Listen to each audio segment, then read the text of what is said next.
My son, Bishop Mark House, is coming to bring us the Rhema word on tonight in Jesus' name. Put your hands together. Let's bless the Lord. Thank you, Bishop. If you would, quickly turn to the book of John, chapter number 2 and verse number 1. And it reads, "And the third day there was a marriage in Cana of Galilee. The mother of Jesus was there, and both Jesus was called and his disciples to the marriage. And when they wanted wine, the mother of Jesus said unto him, They have no wine. Jesus said unto her, Woman, what have I to do with thee? Mine hour is not yet come. His mother said unto the servants, Whatsoever he saith unto you to do, do it. And there were set 6 water pots of stone after the manner of purifying of the Jews, containing 2 and 3 firskins apiece. Jesus said unto them, Fill the water pots with water, and they filled them up to the brim. And he saith unto them, Draw out now, bear unto the governor of the feast. And they bare it. And when the ruler of the feast had tasted the wine, the water that was made wine, and knew not whence it was, but the servants which drew it out knew, the governor of the feast called the bridegroom, and said unto them, Every man at the bridegroom doth set forth good wine, and when man have well drunken, then that which is worse, but thou hast kept the good wine until now. Do me a favor, look at your neighbor and say, He kept you until now. I am here tonight to speak to those who have been on the backside of the mountain waiting for their turn. There are some of us that are frustrated because it looks like everybody else is making it, and for some reason we are in the holdback moment. And it almost looks as if everybody else is winning and we're on the losing side.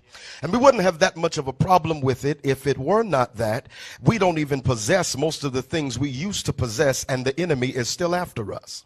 So now we're trying to figure out what it is that he wants now after all of this that I've already been through.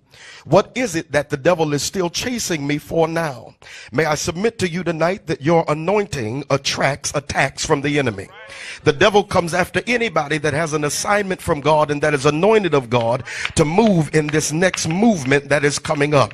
There is a shift from God that is underway, and the faithful are about to be favored. The fickle are about to be faded out, because God is getting ready to put some people in place who have potential to do what he's been waiting on you to do.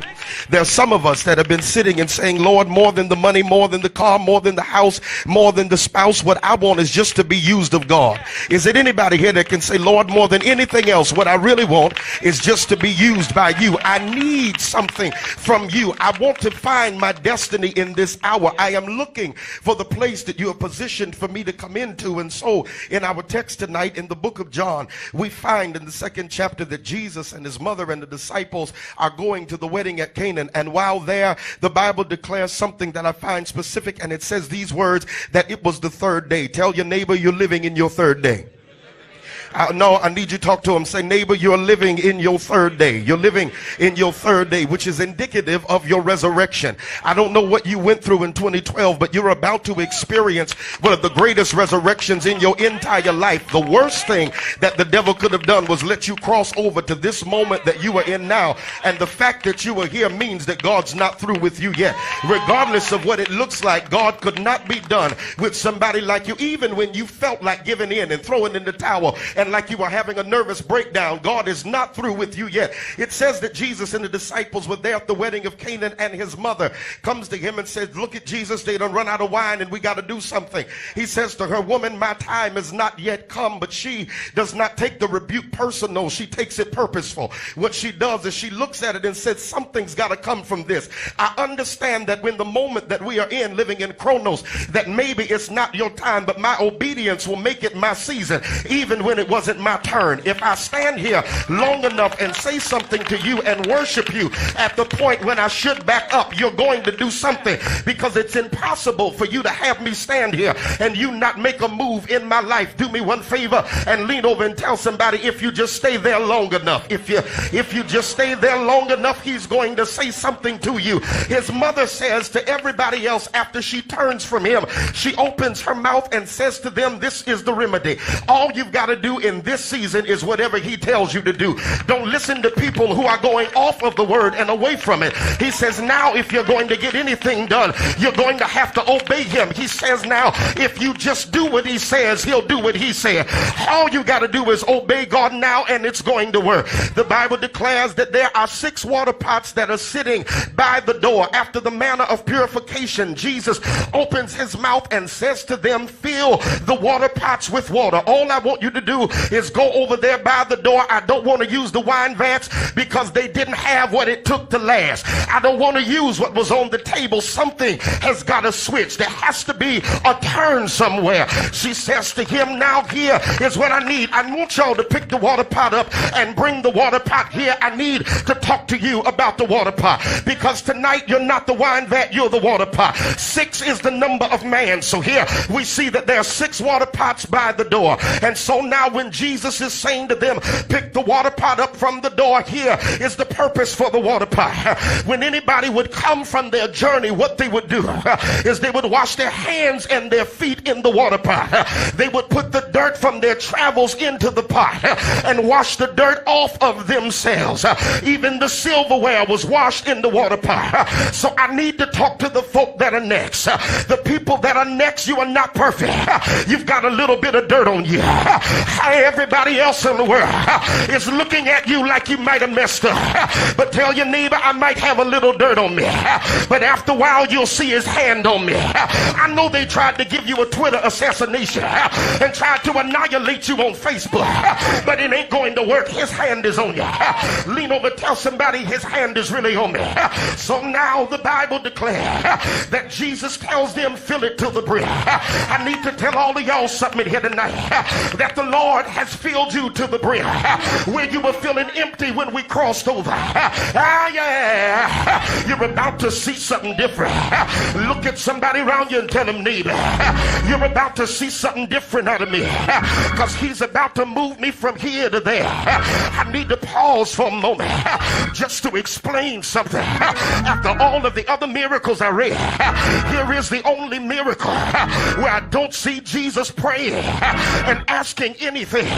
All he does is said, bring the water pot from here to there. Just tell your neighbor, say, neighbor, he's about to move you from a place called here to another place called there. Your maturity is going to take place somewhere between here and there. Yeah, look at somebody else now and tell them, saying, neighbor, God's about to shift you to the best days of your life. Tell them, say, neighbor, God's about to move you from where you were. He's not going to change your name, but he is going to change your position. You used to be a water pot, but now you're holding the wine. You used to be subject to the foolery of men, but now he's about to shift you to the best days of your life. I know how much you've been through and how hard it's been and how long you've been waiting, but let me submit it to you tonight. Many the affliction of the righteous, but the Lord shall deliver them out of them all. I was young, now I'm old, never seen the righteous forsaken, no, his seed begging bread. Tell somebody around you, it's got to be my turn. He saved me until now. It's got to be me. I'm getting ready to be elevated right in the face of the enemy. I cried enough tears. I've been through enough hell. Weeping may endure for night. Joy is coming in the morning. Touch somebody else. Tell them, say, neighbor, it's got to be your turn. Yeah, I might as well close it like I'm at home. Tell somebody else, eyes haven't seen, ears hadn't heard, and ears hadn't seen, ears hadn't heard, and ears hadn't seen, ears hadn't heard. It is hadn't seen, ears hadn't heard. It is hadn't seen, ears hadn't heard. It is hadn't seen, ears hadn't heard. Grab your neighbor's hand. Tell him, say, neighbor, it's got to be your turn. It's got to be your time. Ask him, say, neighbor, I'm not really sure if you're Baptist or you're Pentecostal tonight. But tell him, say, hey, let's have testimony service. Look at somebody else. You want to partner with us while we're in it now? Tell him, say, neighbor, when I think of the goodness of Jesus and all that he's done for me, my soul cries out, hallelujah, hallelujah. All right, y'all looking at me, Baptist. Look at somebody. Tell them, say, neighbor, won't he do it? Won't he do it? Yeah, yeah, yeah, yeah, Lord. Grab the hand. Tell them, neighbor, let's partner for your next miracle. The miracle of the wine was not about health. It was not about healing.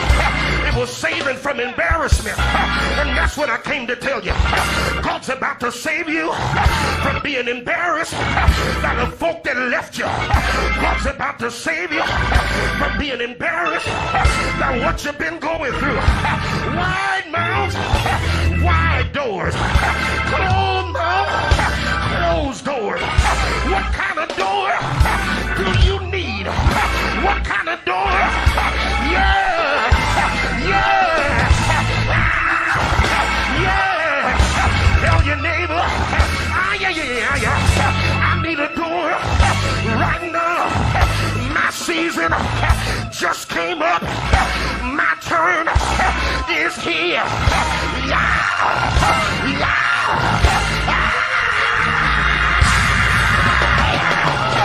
Shout yeah. Tell somebody else, it must be my turn. It must be my time. I feel it in the air. It's here now. The worst is over and the best is here. Shout yeah. Y'all ain't saying that. Shout yeah. Yeah. Yeah. Touch your neighbor. Say, neighbor, it's your season. It's your hour. By the time you get back to work, because you joined up, because you're with us, it's going to work. It's going to happen right now. All you gotta do is partner with the word. Tell your neighbor, just call me 1-855-73-0-word. Yeah, neighbor, it's your turn. Yeah, your season, your time. Hey, tell a neighbor, I feel it in the atmosphere. You're one praise away from the best season of your life. Shout yeah, yeah, Lordy, yeah. I know it's been a long time, but you're here, and now that you survive, nothing is impossible to them that believe. Tell your neighbor, I still believe.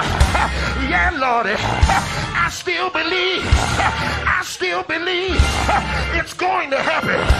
It's my season. It's my turn. There's a shift for my family. There's a shift for my church. There's a shift for my job. There's a shift in my body. There's a shift happening now. Shift me, shift us, shift us now. Call in right now. Leave your prayer request. Join up. 1-855 73 0 word. That's all you gotta do is call in. That's all you gotta do is partner with us. If any two of us touch and agree, it shall